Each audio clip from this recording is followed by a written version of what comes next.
বন্ধুরা, আজকে আমরা এমন একটা খবর নিয়ে কথা বলবো যেটা শুনলে যে কেউ অবাক হবে। এই খবরের সঙ্গে জড়িয়ে আছে ভেনেজুয়েলা, আমেরিকা আর আমাদের ভারত। সবকিছুর কেন্দ্রে আছে তেল আর রাজনীতি। খবর অনুযায়ী ভেনেজুয়েলার প্রেসিডেন্ট নিকোলাস মাদুরোকে অপহরণ করে সরিয়ে দেওয়ার পর সেই দেশের অন্তর্বর্তীকালীন সরকারের সঙ্গে আমেরিকা একটি বড় তেল চুক্তি করেছে। এই চুক্তির মূল্য প্রায় $200 কোটি, অর্থাৎ অঙ্কটা সত্যিই বিশাল। ভেনেজুয়েলা এমন একটা দেশ যার কাছে বিশ্বের সবচেয়ে বেশি অপরিশোধিত তেলের ভাণ্ডার রয়েছে, কিন্তু বহু বছর ধরেই এই দেশটা রাজনৈতিক সমস্যা আর অর্থনৈতিক সংকটে ভুগছে। প্রেসিডেন্ট মাদুরোর সঙ্গে আমেরিকার সম্পর্ক খুবই খারাপ ছিল। আমেরিকা বহুদিন ধরেই মাদুরোর সরকারের উপর নিষেধাজ্ঞা লাগিয়েছে। সেই কারণেই ভেনেজুয়েলার তেল ঠিকমতো আন্তর্জাতিক বাজারে বিক্রি হচ্ছিল না। এখন যেটা বলা হচ্ছে, মাদুরোকে সরিয়ে দেওয়ার পর আমেরিকা ভেনেজুয়েলার তেলের উপর নিয়ন্ত্রণ আরও শক্ত করেছে।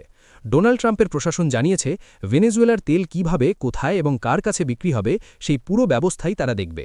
এই নতুন চুক্তি অনুযায়ী ভেনেজুয়েলা আমেরিকাকে 3 থেকে 5 কোটি ব্যারেল উচ্চমানের তেল দেবে। এই তেল বাজার দরে বিক্রি করা হবে এবং সেই বিক্রির টাকা কোথায় যাবে সেটাও আমেরিকার নজরদারিতে থাকবে।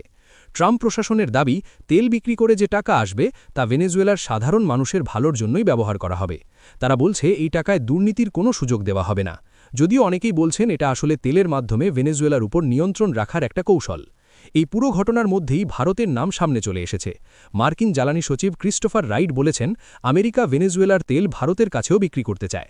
শুধু ভারত নয়, তারা চাইছে এই তেল বিশ্বের প্রায় সব দেশেই বিক্রি হোক।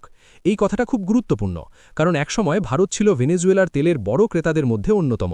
কিন্তু পরে আমেরিকার নিষেধাজ্ঞার কারণে ভারত ধীরে ধীরে ভেনেজুয়েলার কাছ থেকে তেল কেনা কমিয়ে দেয়। এখন ভারত সবচেয়ে বেশি তেল কিনছে রাশিয়ার কাছ থেকে। রাশিয়া তুলনামূলকভাবে সস্তায় তেল দিচ্ছে, আর ভারতের মতো দেশের জন্য সেটা খুবই লাভজনক। কিন্তু এখানেই সমস্যা, আমেরিকা রাশিয়ার কাছ থেকে তেল কেনা একেবারেই পছন্দ করছে না। ইউক্রেন যুদ্ধের পর আমেরিকা চায় কেউ যেন রাশিয়ার সঙ্গে বড় বাণিজ্য না করে।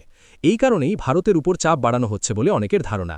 এমনকি ভারতের পণ্যের উপর 50% শুল্ক বসানো হয়েছে এবং ভবিষ্যতে এই শুল্ক আরও বাড়তে পারে বলেও বলা হয়েছে। এখন প্রশ্ন হচ্ছে, এই চাপের মধ্যে যদি ভারত আমেরিকার কাছ থেকে ভেনেজুয়েলার তেল কিনতে রাজি হয়, তাহলে কি আমেরিকা ভারতের উপর চাপানো শুল্ক কমাবে? যদিও এই বিষয়ে এখনও পর্যন্ত কোনো স্পষ্ট ঘোষণা হয়নি, কিন্তু আন্তর্জাতিক মহলে এই নিয়ে জোর আলোচনা চলছে। অনেকেই বলছেন এটা এক ধরনের চাপের রাজনীতি। তেল কিনলে সুবিধা, না কিনলে শাস্তি। সব মিলিয়ে বিষয়টা খুবই গুরুত্বপূর্ণ।